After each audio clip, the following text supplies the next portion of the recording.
Just in case we have some listeners that are not completely familiar with the ketogenic diet, do you mind going through the basics of it real quick? Yeah, the basics of it. And again, I'm not like really big on numbers, but most people say it's 70% fat. The carbs you're trying to completely eliminate, but you're going to get some trace carbs in there, and the rest would be made up of protein. 30%, 20%, whatever percentage it would be for the amount of protein at the end there. But your protein is moderate to low. So somebody like me who's 255 pounds, I would have maybe on the high end up to 200 grams of protein a day, but probably more like 175 or something like that. And then the fat intake would match my how much I weigh pretty much in grams, and sometimes even more. It'd be like 300, 350, or I'm sorry, it'd be between like 255 and 300, kind of depending on the day. And like I said, I don't count. I'm not into weighing the food, but if that fits what you're doing, and that fits something that you enjoy doing, and you've had a lot of success with it, the results are what's crucial. But yeah, ketogenic diet, in short, high fat diet, very, very low carbs, moderate protein. Well, that's interesting. So your protein is very low. Then you're not getting anywhere near a gram per pound, which is what most serious strength training people think is necessary. You feel like that has made no difference, no negative difference. I think the style of training that you do is going to matter a lot. So if you're a bodybuilder, like an on-stage bodybuilder, somebody that actually is competitive, then that might be where that 1 gram per pound of body weight rule is just base level, and a lot of guys go 1.5 and 2. I think what happens in the bodybuilding community is you just run out of like, what the hell do I eat? And so they eat more protein because they can't really eat more fat. Their diets are usually pretty low in fat. And so to kind of just fill themselves up and to keep going, it's like they have a choice between the carbs and the protein. And I think it's just a balance of that. But there's been more and more studies. You can take a study and have it show you whatever. I already said that earlier. But there's been more and more evidence showing like you don't need nearly the amount of protein that they originally thought. There also must be something to the fact of like, once you gain muscle, it seems like it's locked on you pretty good. You guys probably know some guys that come in here that are shredded, that look awesome, and they probably eat like twice a day, and they're probably nowhere near their quote unquote, protein requirements. So yeah, I just think that maybe that was overblown at some point, and just people haven't gotten away from that. Well, it's interesting just what an effect training can have. That stimulus, like you said, once you build the muscle, it can stay on you. If you just go into maintenance mode for a while, like there's even studies that show that people can gain muscle in a caloric deficit, which for a long time the bodybuilding pundits said was impossible.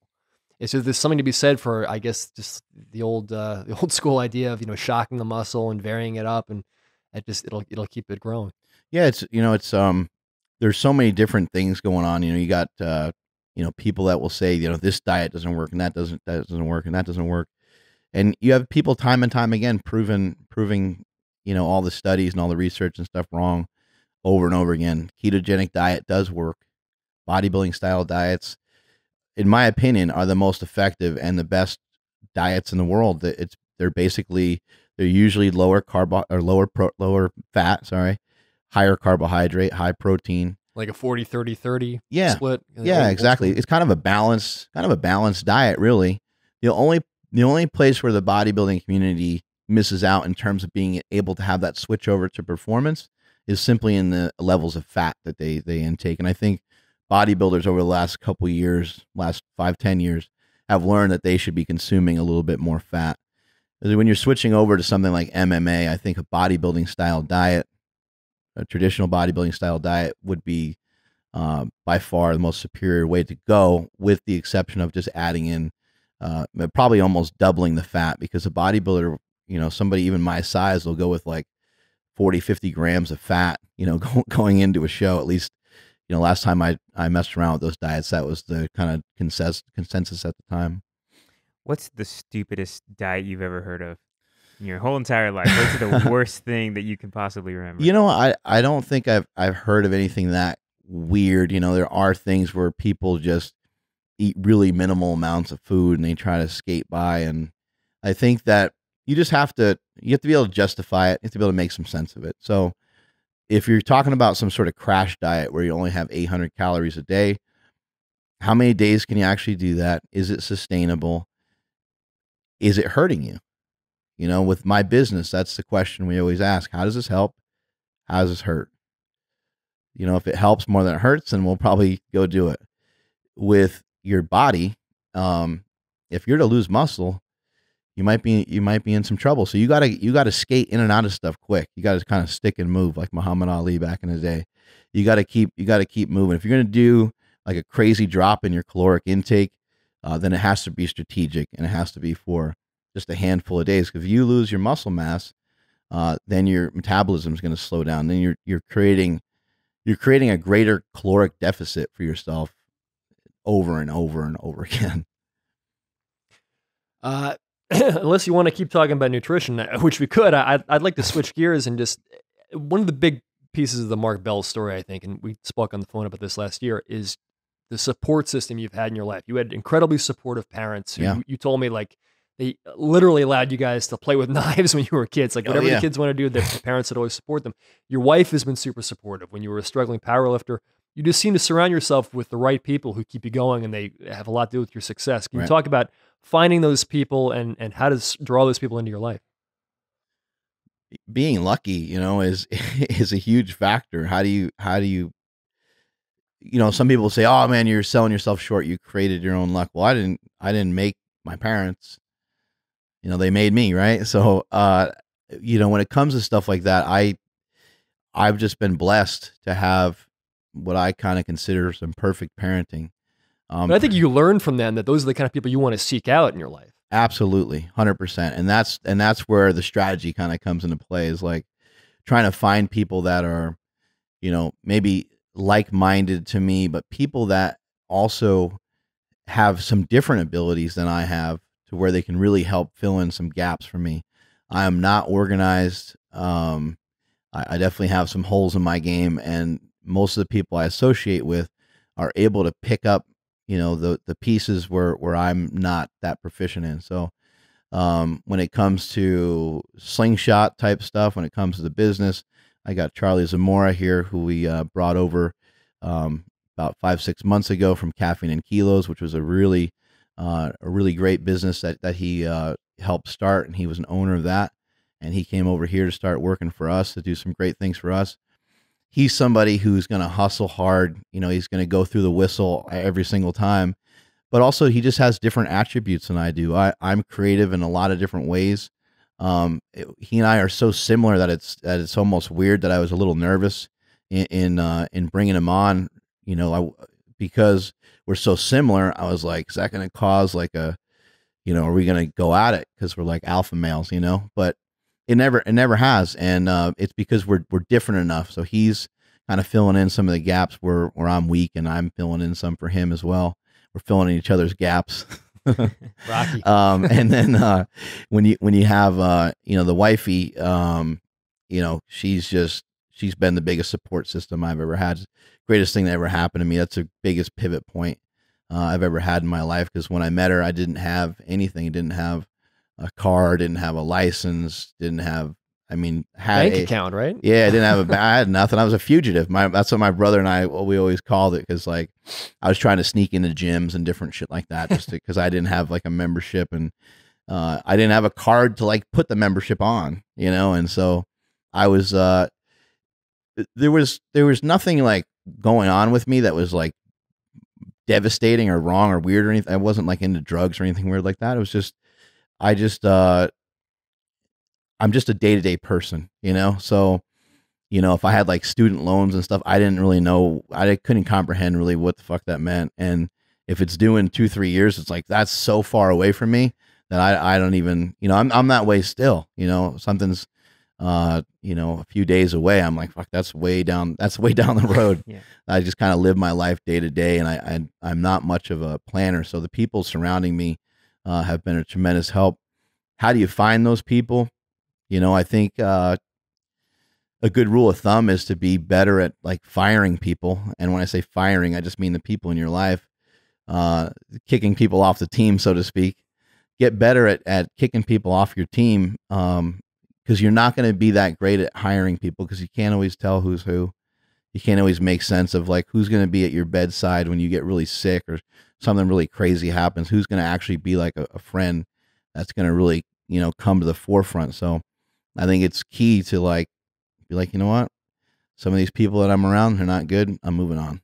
Yeah, that's a good point, and it's something that I've put a lot of thought into, as I'm sure many others have. Is like, You don't like being with Sean that much. Yeah, I love Sean. This is where you're going to give him the off the team. I love Sean to death because he's doing so good at everything he does, and I look over and I tell him every day, he's like, man, he eats out of his food bucket. He has a food bucket, and that's all he eats. He's got a handle on it. Yeah, that's all he eats all He day. has a food bucket. I got to see this thing. Yeah, and so I'm over here thinking about cheeseburgers and fries, and he just sits on his food bucket. But back to the point is like, if people are holding you back, you got to cut them loose, and they could be really good friends that you've had for 5, 10 more years. Right. But you know who they are. You know who they are, and it's up to you to cut them loose because you are the product of your environment. Right. And some of the people that I've picked too have been like hand-picked from the gym. And in some cases that has worked out amazing. In some cases it hasn't worked out that great either. But, we've had people that are part of the company that I see, they come into the gym, they start training with us. They're just trying to work hard. They're just trying to work hard. And you see the time and effort that they put in. And then you're like, oh, you know what? This person might be actually a really good employee.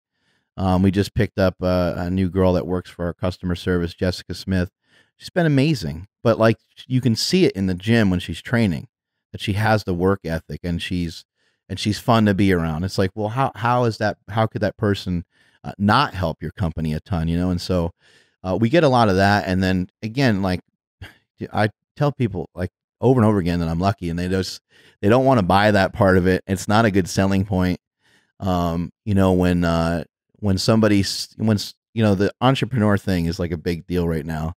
People are even going to school for it, which I can't believe. I think it's kind of asinine to be honest, because not everyone can do it. It's just a simple fact, and not everyone's going to be as fortunate as the next guy. And people can work towards it, and they can have their own success their own way. But not everyone is going to be able to be a real savage at it. For me, I move into this pink house in Davis, California, and my wife and I rent the house. We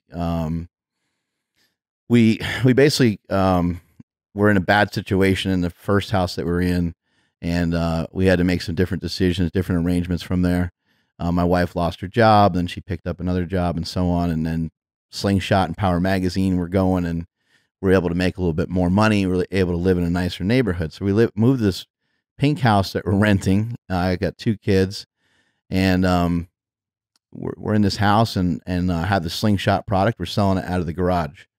And could you just tell everybody really quick what the Slingshot is and its greatness? Yeah. Okay. Yeah. Slingshot, supportive upper body device for bench press, push-ups, and dips. Allows you to handle more weight for more reps and sets. Gives you more overall volume in your workout. It also teaches you how to bench press in a much better position, and also teaches you how to do push-ups in a better position. The Slingshot has taken over a space in the fitness market that people didn't know they needed, because there's so many people with banged up shoulders and banged up elbows. This product really helps solve a lot of problems for people in that aspect. But when I'm in this house, I'm getting these shipments of product of these Slingshots. The Slingshot was invented around 2010. Had the idea for a little bit longer than that, but it came to fruition in 2010. And I'm getting these weird boxes that are like, they look like they're potato sacks, because it's like a box and then wrapped around it's like potato sack material. So it looks like drugs. It looks like I'm fucking slanging some drugs out of my garage, And I'm getting box after box after box. My wife and I are cutting them open, and my wife is packaging them up and shipping them out and so on. We had a few other things going on. I think maybe we were printing some shirts and stuff in the garage too. Well, in Davis, California, it gets really hot. In the summertime, it could be normal for it to be 100 degrees. So we'd have the garage door open and try to get a fan in there. And it's like, now it's like a sweatshop. We're both dying in there. And at that time, we only had one employee. and we're all just like sweating our asses off in there every day. Our neighbor can see directly into our garage. He literally lives right across the street from us. So he sees us day in and day out. And I go to the mailbox one day and I start talking to him, and he's like, "Oh, I do logistics. I do shipping and receiving." And I was like, "Oh, okay." I didn't think much of it. I was like, "Oh, that's cool." Then we started selling. We went from selling like 5 slingshots a day to 10 to 20.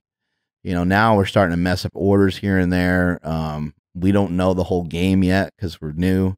And I go back to him again and I say, we're having some problems with our website and have some problems with the shipping. And so he gives me some advice, and the advice works great. And my wife's like, "Well, where'd you get the advice from?" I said, "I got it from our neighbor, the guy across the street." It's like, that's what he does for a living. I said, "We should talk to him sometime. Be great. Like now we don't have to do it." She's like, "Oh, we don't have the money for that. We shouldn't. I don't think it's going to work." And so a couple weeks, my wife's like that all the time. My wife is fucking stiff arming people harder than beast mode, left and right all the time. She tends to shoot things down in the beginning. She's very protective of everything. So you got to have that person. Oh yeah, absolutely. And then so as we start moving forward, now we're selling like 30 a day and so on. And she goes, "Hey, you know what?" I said, "What?"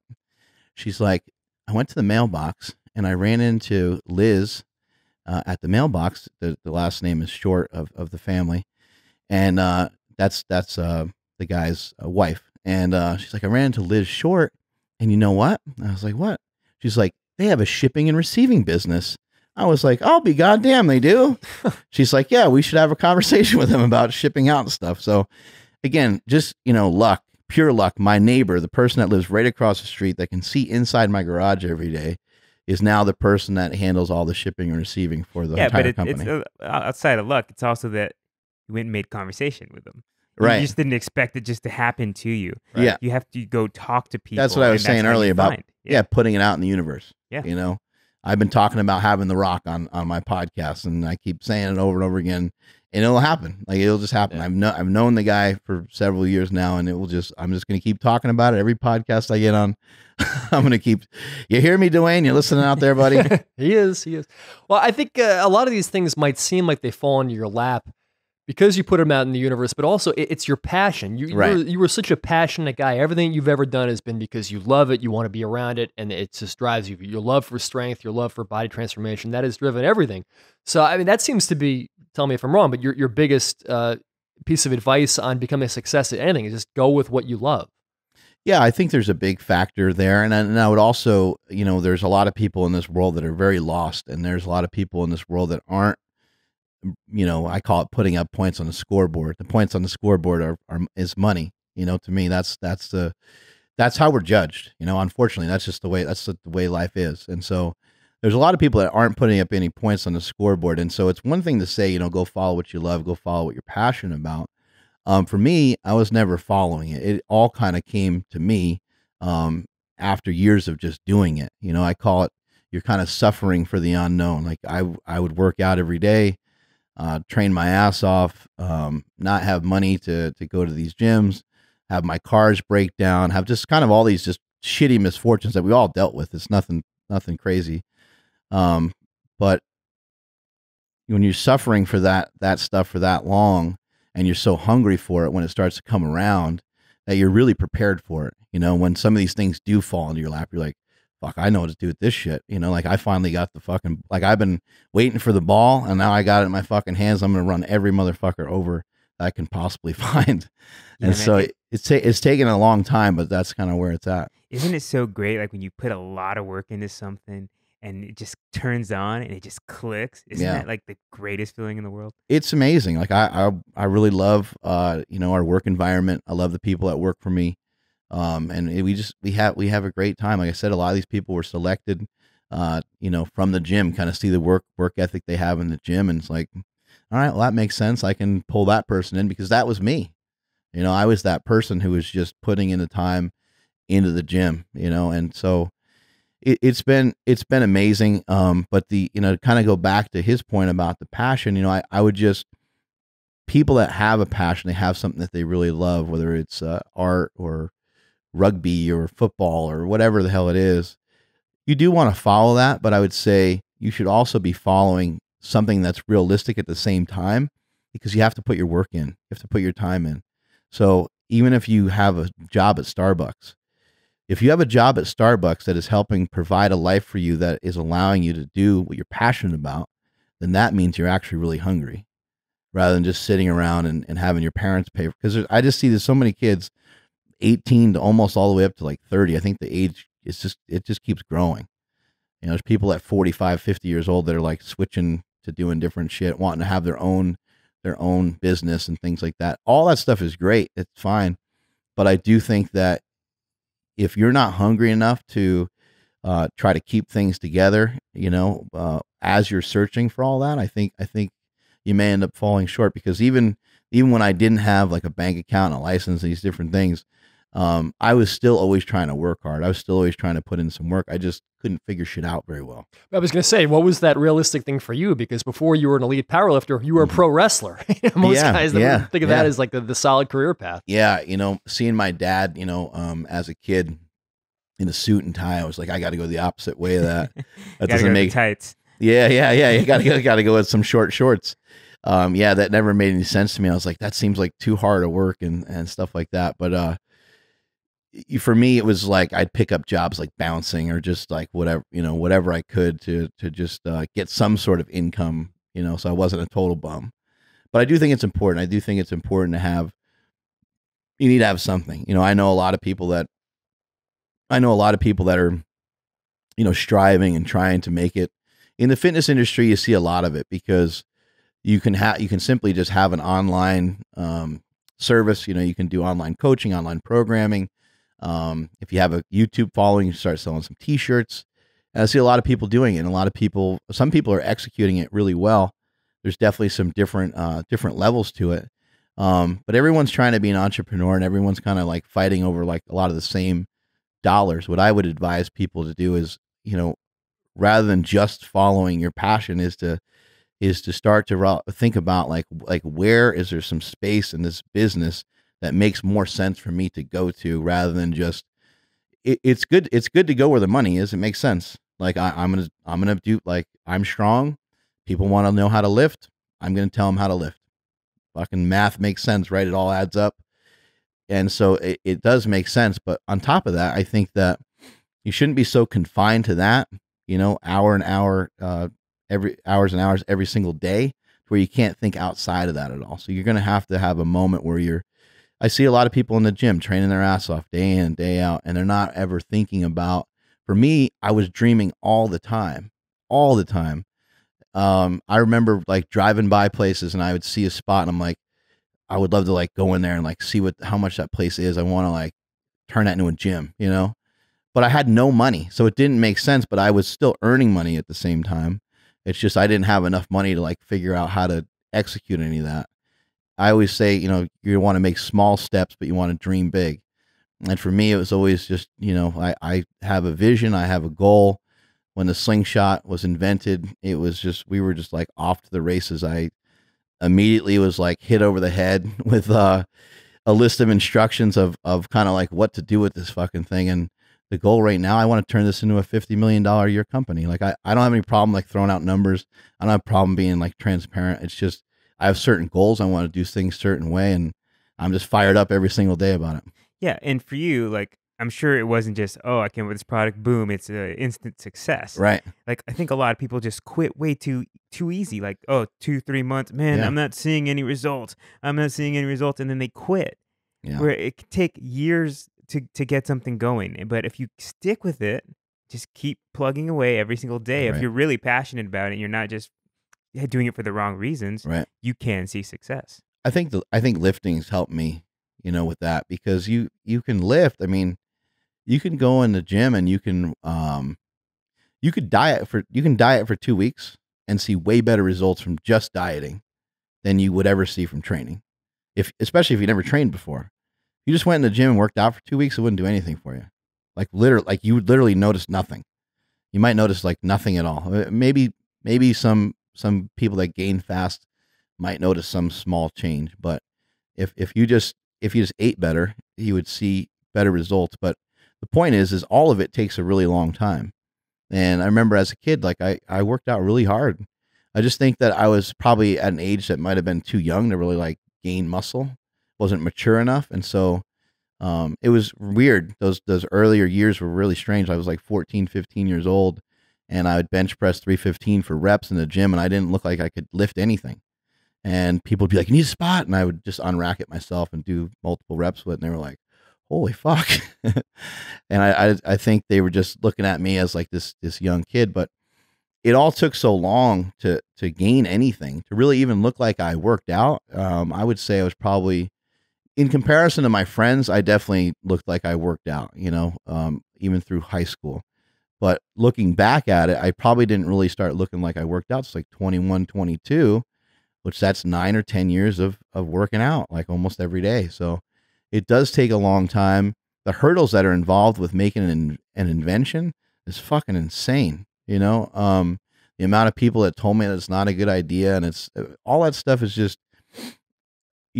after a while you do start to believe it, and so it can be really frustrating because you're like, man, I went to some people I really respect, and they, they don't think it's a good idea. And then you start doubting yourself, and you're like, oh, maybe they're right. But then what you realize is that the people that are like in charge, and some of the people that are maybe out in front of you a little bit, you start to realize, you know what? They're not any smarter than you are. You think they are. It's like you're holding yourself back. It's your own perception of yourself, and it becomes reality at some point. It can be really dangerous. One of the guys that's actually in the space that I'm in now, he owns a company, a competitor to me, and he told me the slingshot wasn't a good idea. Now he makes basically everything we do, they knock off at some point. So it's fun to sit back and watch them. It's a strange thing because I think be unoriginal. Yeah, I think there is people out there that don't want to see people successful because they're not successful themselves, and they want to project that same thing on them. Oh, you see it all the time. I mean, if I post something up, like I've been fortunate to be on Joe Rogan's show twice. If I post a picture of me and Joe Rogan years ago, people would be so happy. They'd be so excited. But now I'm popular, and now I'm rich and everything else, and people are like, fuck this. It's not the same anymore. And so people are kind of in that category of wanting to, but I don't care. I don't give a fuck. Like I just want to keep doing better. If people are jealous, and that's awesome. Yeah.